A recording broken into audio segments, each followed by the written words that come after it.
રાજુ કરપડાના રાજીનામા બાદ ગુજરાતના રાજકારણમાં એક નવા પ્રકારની ચર્ચાઓ શરૂ થઈ ગઈ છે અને હવે માત્ર રાજીનામું જ નહીં પરંતુ તેના પાછળનું કારણ શું છે તે મુદ્દે રાજકીય ગલીઓમાં અનેક તર્કો ચાલી રહ્યા છે.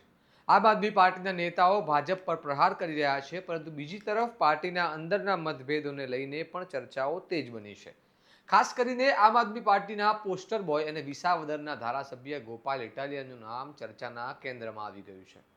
આવો વિગતે વાત કરીએ સમગ્ર મામલા વિશે આ અહેવાલમાં. નમસ્કાર, હું ચિરાગ વર્ષાબેન, આપ જોઈ રહ્યા છો સ્વમાન. ગુજરાતમાં રાજુ કરપડાના રાજીનામા અંગે અનેક પ્રકારની અટકળો ચાલી રહી છે. કેટલાક લોકો કહી રહ્યા છે કે કોઈ કાનૂની કેસના દબાણના કારણે તેમણે આ પગલું ભર્યું હશે, તો કેટલાક લોકો રાજકીય કારણો અને પક્ષ બદલવાની સંભાવનાઓ પર ચર્ચા કરી રહ્યા છે.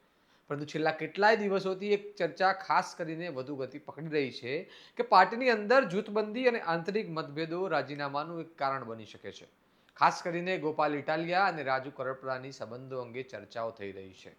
કરડા આંદોલન દરમિયાન રાજુ કરપડાને જેલવાસ ભોગવવો પડ્યો હતો અને તે સમય દરમિયાન પાર્ટીના કેટલાક નેતાઓ દ્વારા પૂરતું સમર્થન ન મળ્યું હોવાના પણ આક્ષેપો રાજકીય વર્તુળોમાં ચર્ચાઈ રહ્યા છે.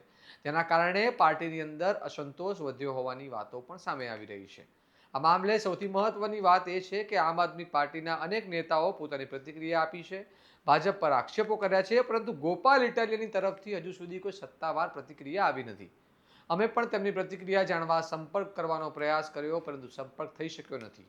હાલ તેઓ દિલ્હીમાં હોવાના સમાચાર છે, છતાં આ સમગ્ર મામલે તેમણે કોઈ સ્પષ્ટતા ન કરવી પોતે જ અનેક સવાલ ઊભા કરે છે. શું ખરેખર પાર્ટીની અંદર જૂથવાદ છે? શું રાજુ કરપડા પાર્ટીના આંતરિક રાજકારણનો શિકાર બન્યા છે, કે પછી આ માત્ર રાજકીય અટકળો જ છે? આ બધા સવાલોના જવાબ હજુ સ્પષ્ટ થયા નથી. સમગ્ર મામલે એક વાત સ્પષ્ટ છે કે રાજુ કરપડાના રાજીનામાએ આમ આદમી પાર્ટીને રાજકીય રીતે હચમચાવી દીધી છે અને હવે સૌની નજર બે બાબતો પર છે. એક તો રાજુ કરપડા પોતે આ મામલે શું ખુલાસો કરે છે, અને બીજી ગોપાલ ઇટાલિયાના આક્ષેપો અંગે શું પ્રતિક્રિયા આપે છે. કારણ કે સત્ય તો ત્યારે જ બહાર આવશે જ્યારે બંને પક્ષો ખુલીને વાત કરશે. તમારું શું મંતવ્ય છે તમને કમેન્ટ બોક્સમાં જણાવો, અને આ પ્રકારના વિગતવાર અને વિશ્લેષણવાળા સમાચાર માટે સ્વમાન સાથે જોડાયેલા રહો. સ્વમાનની ચેનલને સબસ્ક્રાઇબ કરવાનું ભૂલતા નહીં. નમસ્કાર.